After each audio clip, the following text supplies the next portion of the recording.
Sam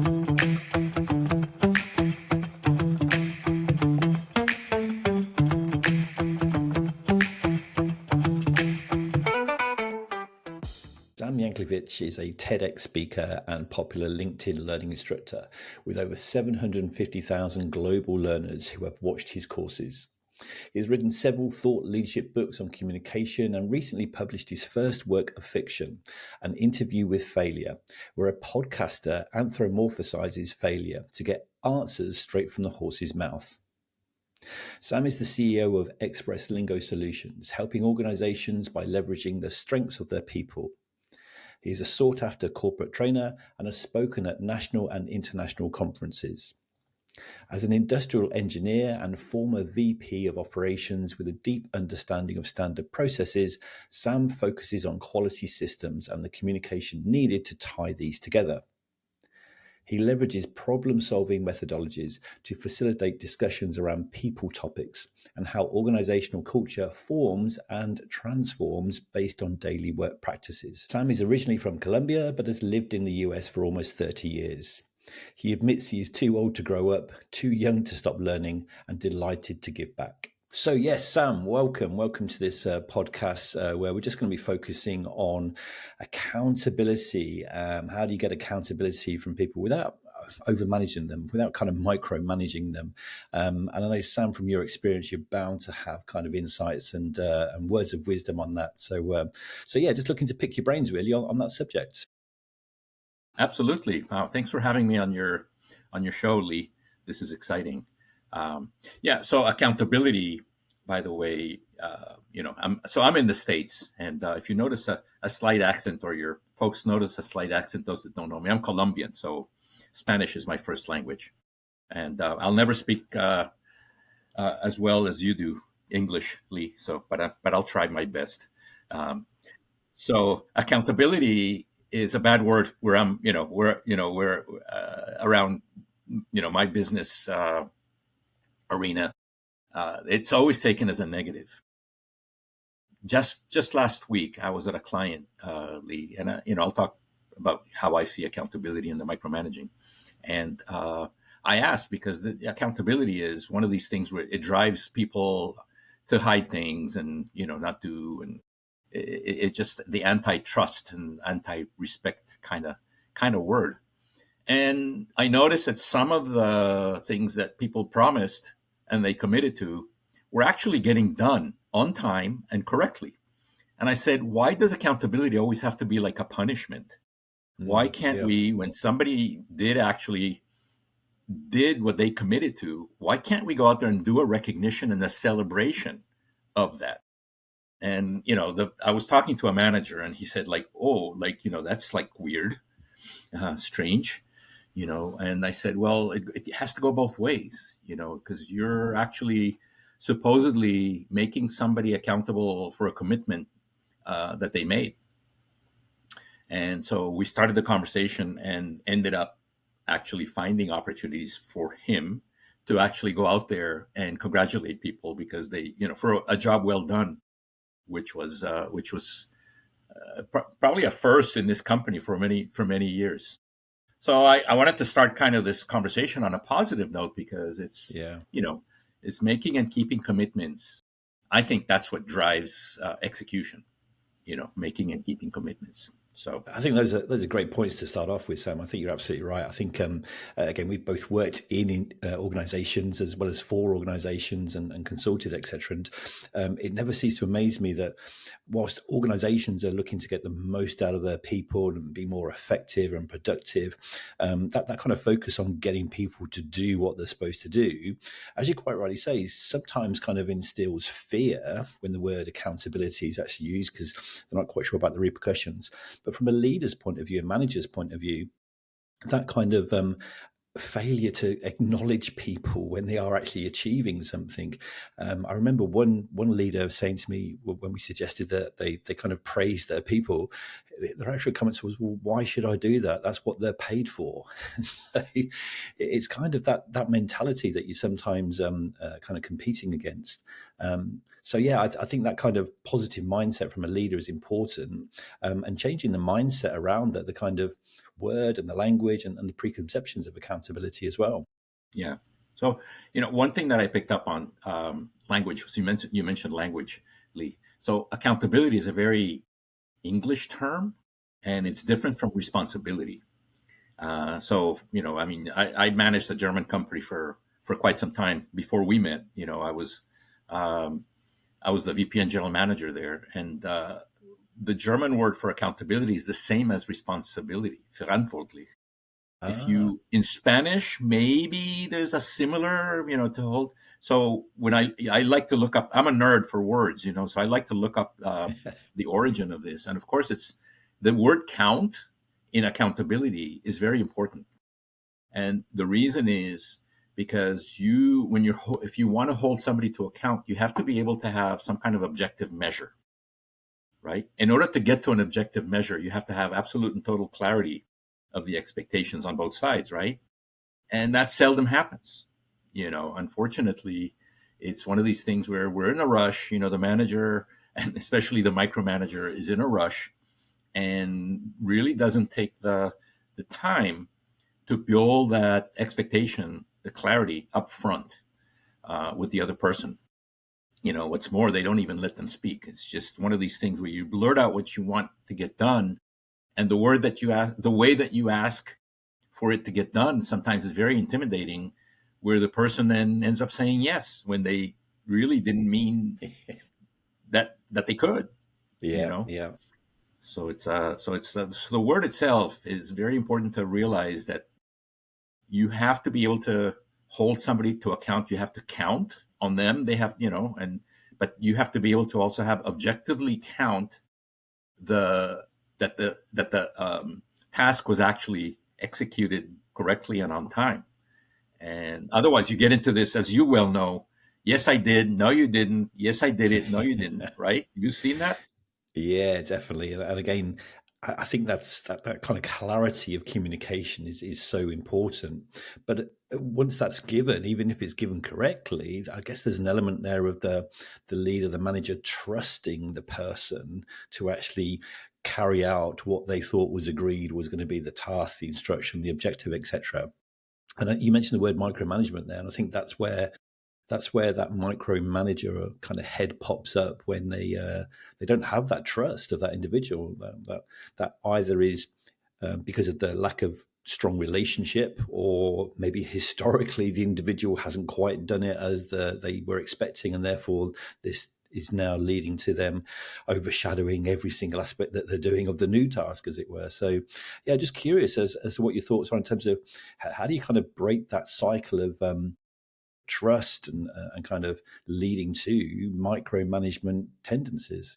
Yeah. So, I don't know if you remember, but one of the philosophies that I follow is lean. The lean thinking philosophy, and within that, it moves away from the micromanager to a servant leadership type of management instead. And it's not even so much management, but leadership.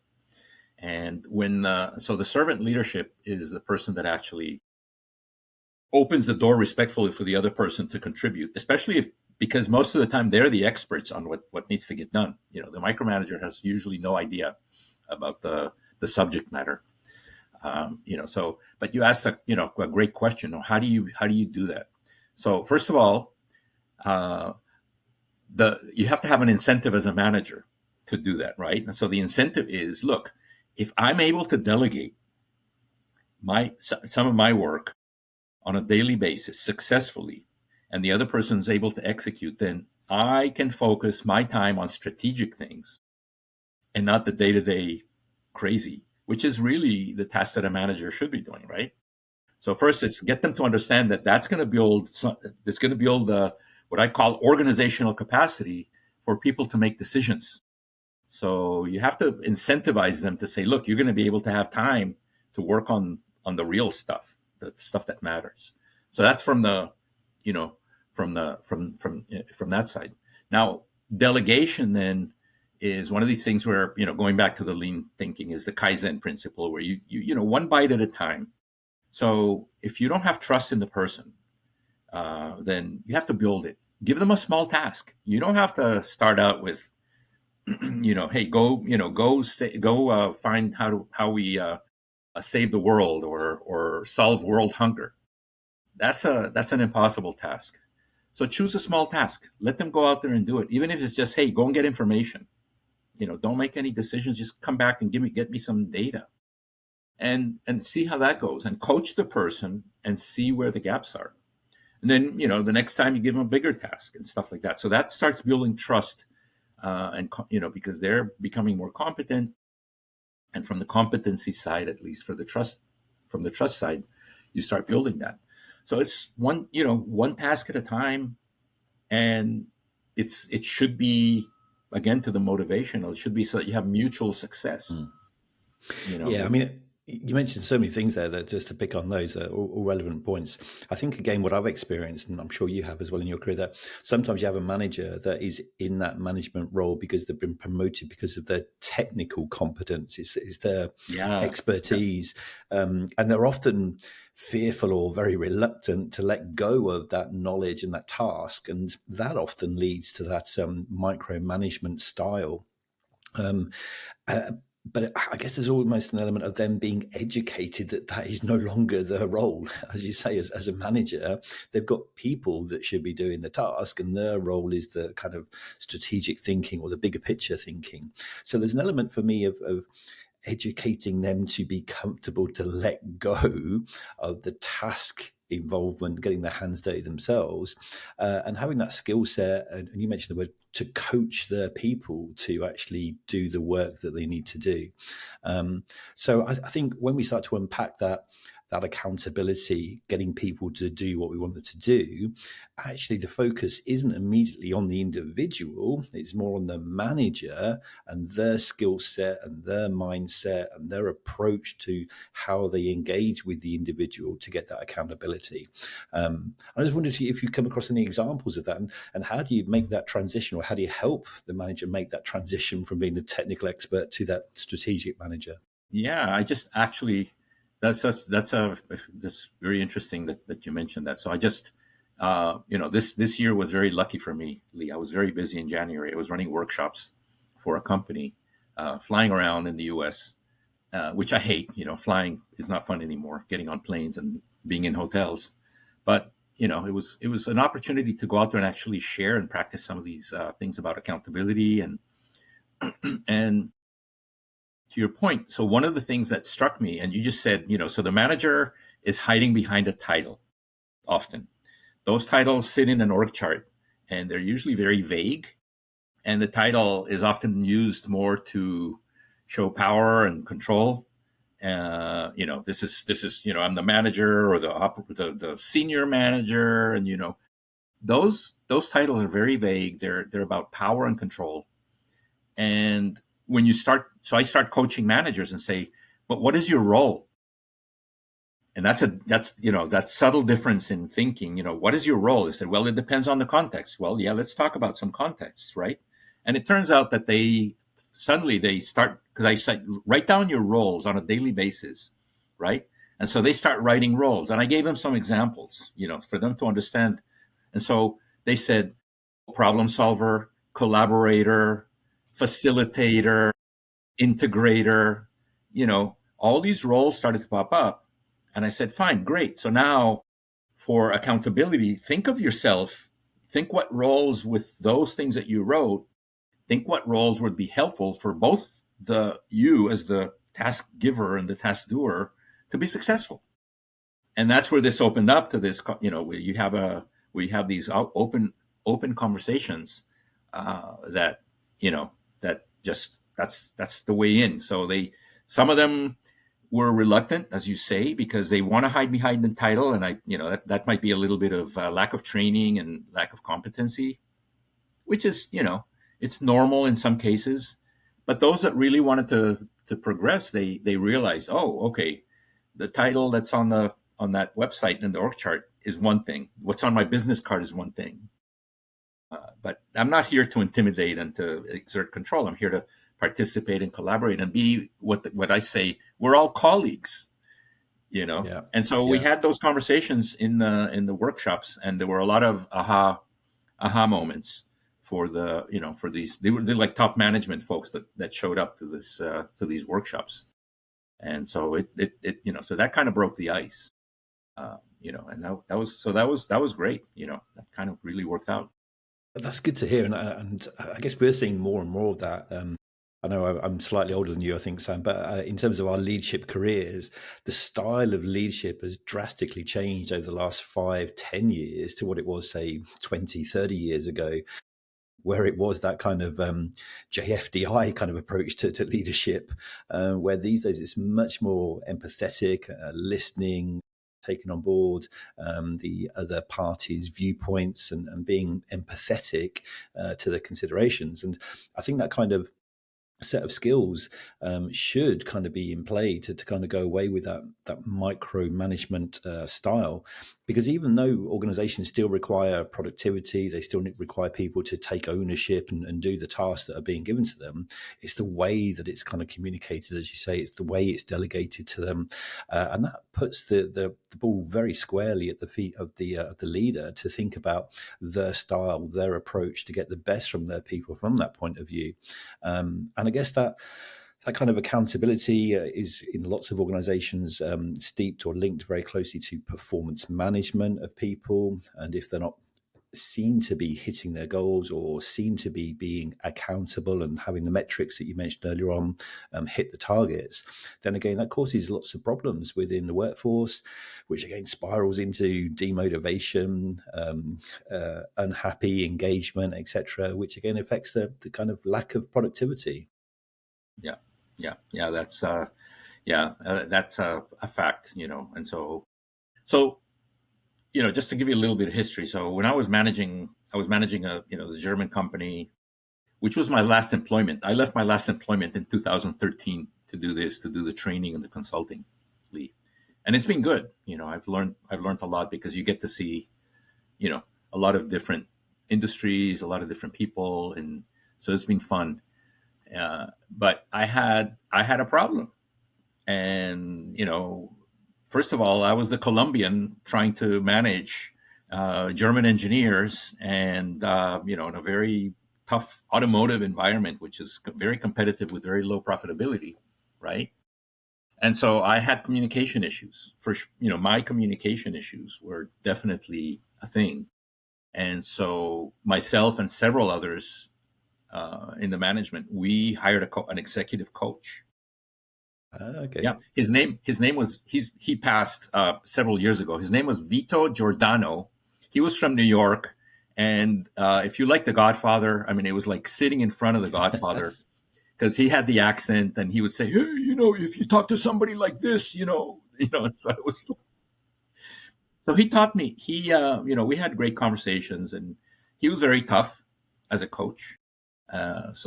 Which was great, because he really pointed out many flaws, and he taught me a framework, which I'd like to share later on. But this framework was really something that helped break through this communication issue, and it explained the concept of clarity so well, because we live inside our heads, and we just blurt stuff out, and we imagine that the other person is going to understand us 100%, when in fact the brain is wired to interpret all the time, right? So people are interpreting regardless of how clear you think you are.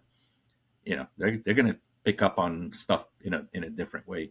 So we first worked on clarity, and this was kind of one of the most valuable lessons, and then of course how you come across and stuff like that, and then as a leader, how people perceive you based on the messages you send, right, and the way you speak, and so on and so forth. So it was really, really an important coaching opportunity for me, and some of the stuff that I learned from him, I then took it to the next level. I used it in one of my books, that I published early on, and then I kind of worked on one of the frameworks that he taught me for accountability, that he learned from somebody else, and I learned from him, and then I kind of studied who had really brought the mastery to the West about this.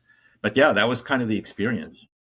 I think you're right. I think as we both know from our consultancy backgrounds, there's lots of different models and tools out there, and a new manager or even an experienced manager can get lost if they just go into a Google search in terms of the appropriate framework or model to use. So I'm quite intrigued to kind of understand a little bit more about this framework that you came across from this chap.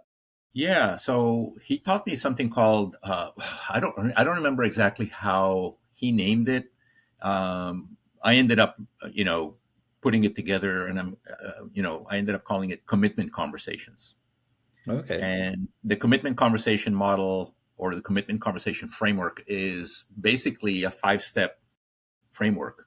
We usually, and there's an additional sixth that should be intuitive, which is the purpose, the why we are, so why do we have to get this task done? And it's usually about the customer. And it could be the end customer that pays, it could be the shareholders, and for sure it has to be the internal customer, the employees of the customer. So that's the why, but the 5 steps is who is going to do what by when, which is those three that we usually, that's where we stop, right? And then the next two is what if and what's next. Those are for me, probably the most important two, because those make the task giver or the micromanager co-responsibility and co-accountability. Okay. And so Okay. who's going to do what by when is, so and it's, you can't hold, my opinion, something I learned is you can't hold a team accountable. So the who is usually, you name the person. If they have to go and consult with a team to get stuff done, then stop there and work on that. But that person has to be the person that organizes the team and coordinates and aligns to get stuff done. So who is going to do what by when? The what, explicit, what it is. And then the trick there is how are we going to measure success of that what? If you don't explicitly say, and here's how we're going to measure success, and we say just, hey, I want you to just turn off the light bulb and at 3 o'clock or whatever. But you don't, sometimes that maybe that light bulb, maybe that's a poor example perhaps, but if you don't have a very well defined how you're going to measure, then you end up at the end saying, yes, I did, no, you didn't, yes, I did, no, you didn't. And the when, especially today, since we're in this virtual world, some of these conversations don't happen face to face. We can't assume that. And so you have to have a very explicit way of putting the time on there. I mean, here in the US, we always talk about COB, uh, you know, or EOB, end of business Friday. Well, it might be Saturday already in Australia or Yeah, somewhere, you're so right. Yeah. you know. So those are the three and then we stop and we forget two things. We forget one thing is uncertainty exists, and the longer the timeline that you have in the who's going to do what by when, the longer the timeline, the more uncertainty, and the more uncertainty, the more risk. And so the what if is that question, Lee, where you say, look, I know stuff can happen in between. Murphy usually is lurking in the background there. So I just want to make sure that we can also agree, and this is very important, that we also agree that if anything happens between now or between your commitment date and when you're going to deliver, that you let me know immediately so that we can reconvene and figure out together what's next, what to do, right, about this. So that also, by the way, it's a super great tool for psychological safety, because you're telling the person, look, I know that stuff happens. I know that you're in a complex world. And by the way, I know that you're handling three different things at once. So I acknowledge that. And so I'm just asking that you come back and you let me know. And I love that because, again, that kind of psychological safety is so topical these days as well, that it's important to kind of flag that. And I love that model, that definition there. One of the things you mentioned there was about you can't hold teams accountable. And that's so true. Again, in my career, I've come across individuals dealing with a piece of work and then just almost saying, well, that's finance department's problem now, or that's sales to deal with. And it's that kind of colloquial kind of team responsibility where actually, as we both know, it will be down to an individual. It will be someone person will be dealing with that. You can't just label it as a different area or a different department, etc. So I think that's really important to call out as well. Yeah, yeah. And so so that's the what if really covers that, and it's a very important part of your agreement.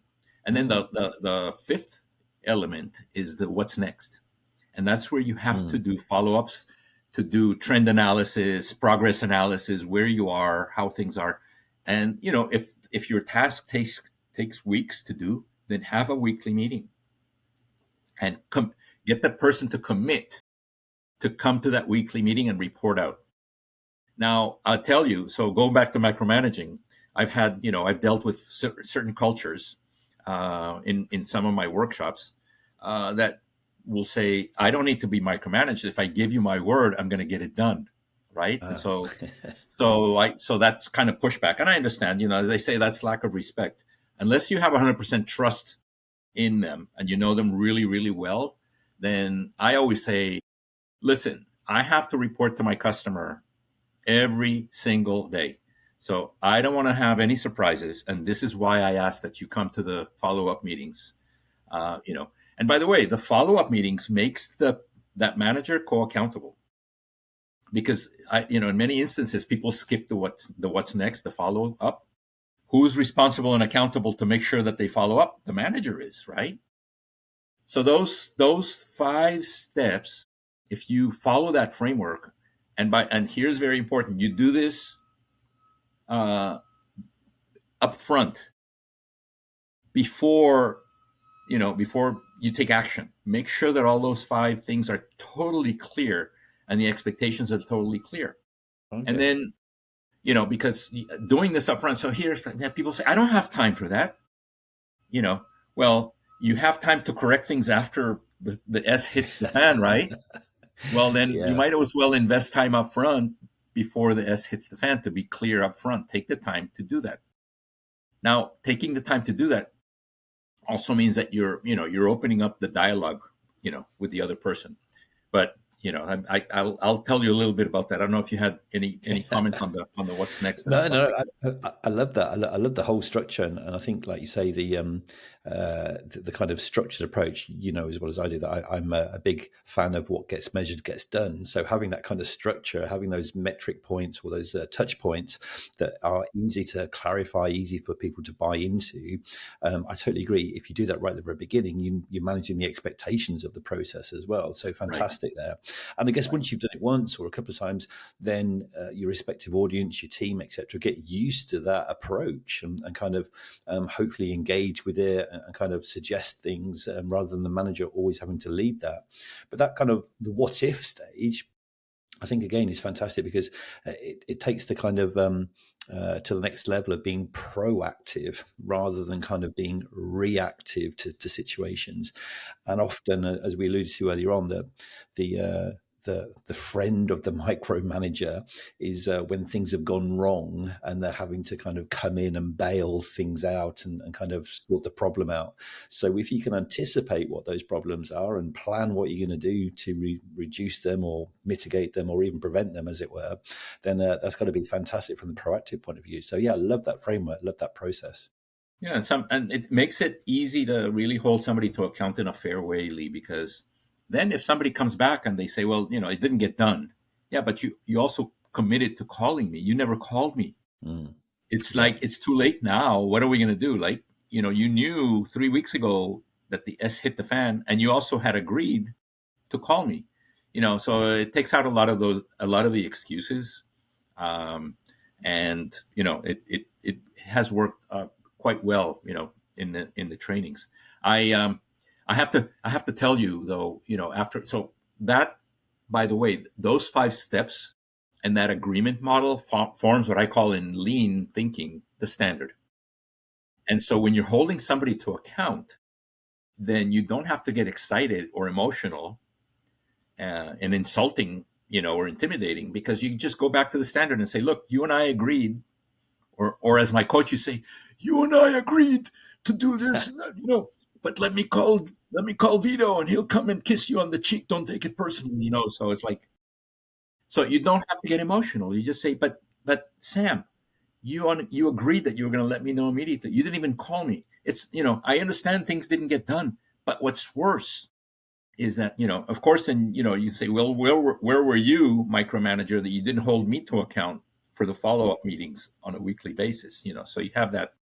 But it's that structure, isn't it? As you say there, it's kind of, it's forming a common language, a common understanding. And again, I think in teams and organizations that I've worked with, where there is that kind of structure, where there is that kind of managed expectation, there's no surprises. There's nothing kind of coming out of the woodwork, or I didn't know about this, or I wasn't expecting that, etc. And why didn't this happen? And why did that? And it becomes almost structured, not necessarily boring, but it's a clarity process which avoids those kind of knee-jerk kind of emotional responses that you're alluding to there. There's no need for that.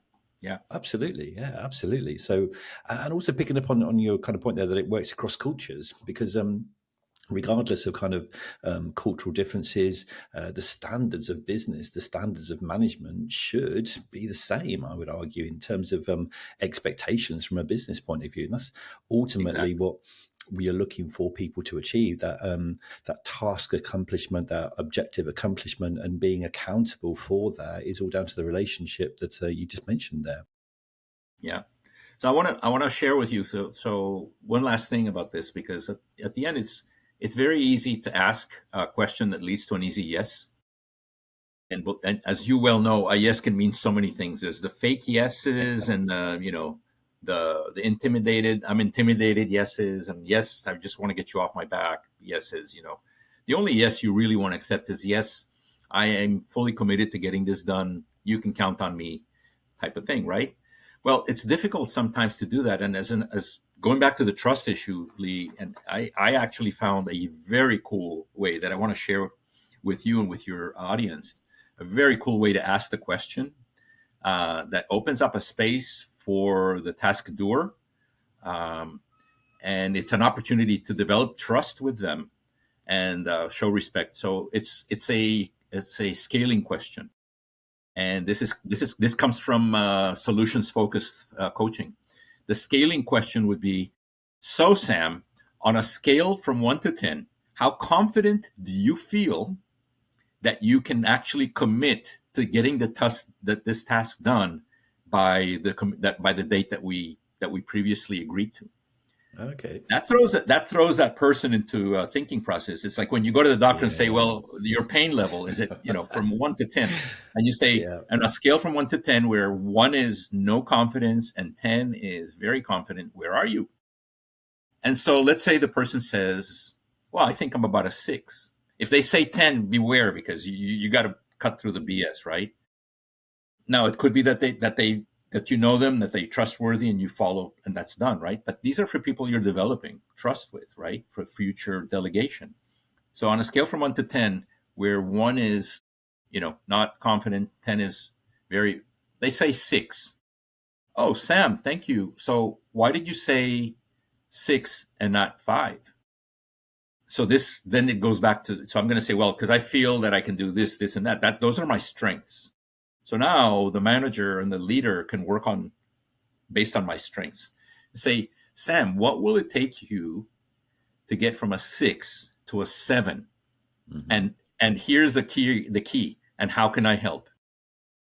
That's the leadership. That's the that's the mindset of the leader model. And so, and by the way, it's not how can I get you from a 6 to a 10? Yeah, because that's how, stages. So that goes back to the Kaizen thinking. You say, so that gives, again, psychological safety, respect of the individual, and guess what? They are going to take ownership, and they're going to participate, and they're going to give you a lot of information of what needs to happen to get the task done on time and accurately. So that's, for me, that's been like a magic question. Yeah. I totally agree with that. I'm smiling away at that, Sam, because you'll recall, and we do it often with teams, where we do our little post-it note exercise on a wall, and we ask the team in terms of where would you rank yourself in terms of being high performing. Again, you're absolutely right. If any of them are saying 10 out of 10, then again, that kind of raises some eyebrows. But when it's not at 10, you're then starting to explore, well, what's the gap analysis? What needs you to kind of, what needs to happen to move you forward? And exactly as you just outlined there, that opening question, getting them to kind of think, getting them to respond, and almost getting them to identify what's missing, which they need to work on in order to get to the next level. So fantastic combination of kind of coaching and leadership and drawing out from the individual rather than slipping into the tell mode of leadership. Well, what I think, Sam, you need to do, and what I think your problem, Sam, is, and that's not going to engage people to think for themselves and help the relationship going forward. So yeah, fantastic method there to kind of build that trust and kind of draw that out, as you say. Yeah, engagement. You said the word engagement, Lee. It's like that's really the key. Ownership, engagement, and all that other stuff. And that's what micromanagers, I think they lack understanding. About that. And that's really where it's at, because So we work with teams. We work in organizations where, to me, the word is interdependence. We're so interdependent, not only functionally, but even with the people that we work with in the same functional area. And so this interdependence means you have to have accurate communication. You have to have trust. You have to have the relationships, the respect. And I have to tell you, and this, when you're doing workshops for companies, I find that you walk in and they want a PowerPoint presentation about the technical stuff. Just show me the technical stuff.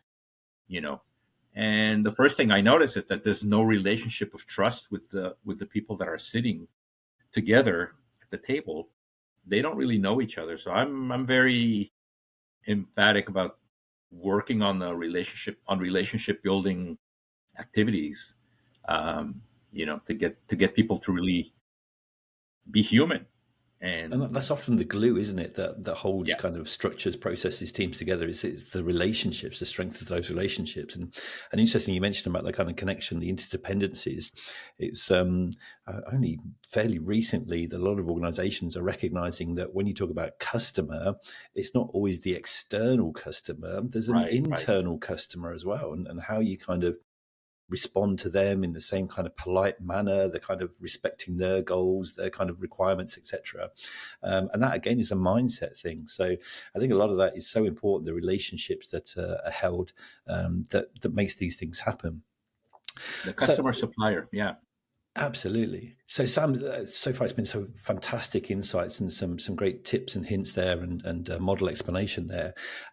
If we had a listener just kind of really keen to understand if there was one thing that they should focus on to start off with in terms of avoiding that micromanagement process, but still getting accountability from the team, what would be your initial go-to, do you think they should consider, or key thing that they should start thinking about really? I think it's clarity. But it's a tough question, Lee, because I'm thinking context, right? Yeah. So you throw a really difficult one. I'll tell you, for me, psychological safety is really where it's at.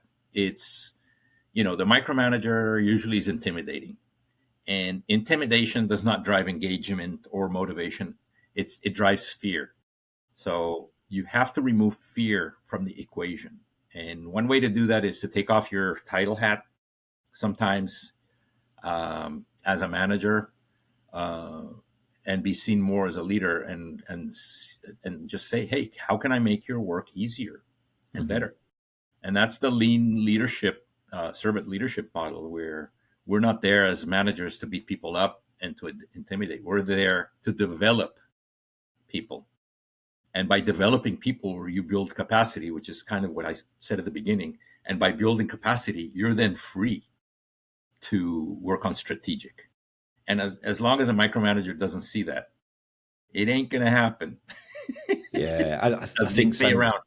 I think you hit the nail on the head there, and that sounds like a fantastic soundbite for this podcast. That as a manager, you're there to develop people, which I so massively buy into. But unfortunately, a lot of managers don't recognise that or actually acknowledge it in terms of the way that they manage people. So I think that's a suitable way of ending this particular podcast, just with that fantastic nugget there. Sam, thank you so much for your time and your insights.